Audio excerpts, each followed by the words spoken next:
தமிழகம் மற்றும் புதுவைக்கான தினசரி வானிலை அறிக்கை வெளியிடப்பட்டிருக்கு. இதன்படி அடுத்த 6 தினங்களுக்கான வானிலை அறிவிப்பு என்னன்னு இப்ப நம்ம பார்க்கலாம். சிதம்பரம் தமிழகத்தில் வங்கக்கடல் பகுதியில் நாளை தென்கிழக்கு வங்கக்கடல் கனமழை பெய்ய வாய்ப்புள்ளதாக குறைந்த காற்றழுத்த தாழ்வு ஜனவரி 23ஆம் தேதி கடலோர தமிழகத்துடைய சில இடங்களிலும் புதுவை காரைக்கால்ல லேசானதிலிருந்து மிதமான மழைக்கு வாய்ப்பு இருக்குன்னு சொல்லப்பட்டிருக்கு. அதே மாதிரி அதிகாலை நேரத்துல சில இடங்கள்ல லேசான பனிமூட்டமும் காணப்படும்னு சொல்லப்பட்டிருக்கு. ஜனவரி 24ஆம் தேதி கடலோரம் மற்றும் உள் தமிழகத்துடைய சில இடங்களிலும் புதுவை அண்ட் காரைக்கால்ல லேசானதிலிருந்து மிதமான மழைக்கு வாய்ப்பு இருக்குன்னு வானிலை மையம் சொல்லியிருக்கிறாங்க.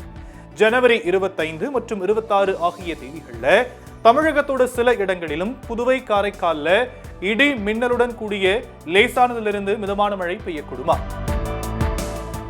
ஜனவரி 27 மற்றும் 28 ஆகிய தேதிகள்ல தமிழகம் புதுவை காரைக்கால்ல வறண்ட வானிலையை நிலவக்கூடும்னு வானிலை மையம் தெரிவிச்சிருக்கிறாங்க. சென்னையின் புறநகர பகுதிகளை பொறுத்த வரைக்கும் 23ஆம் தேதி வானம் மேகமூட்டத்துடன் காணப்படுமா.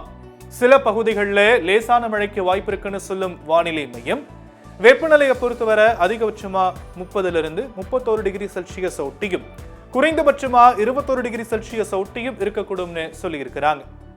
மீனவர்களுக்கான எச்சரிக்கை அப்படின்னா ஜனவரி 26 வரை எந்த விதமான எச்சரிக்கையும் இல்லைன்னு தகவல் தெரிவிச்சிருக்கு வானிலை மையம்.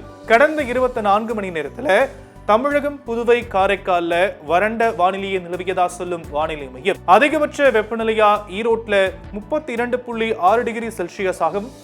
குறைந்தபட்ச வெப்பநிலையா தருமபுரியில 14 டிகிரி செல்சியஸா பதிவாகி இருக்குன்னு தகவல் தெரிவிச்சிருக்காங்க.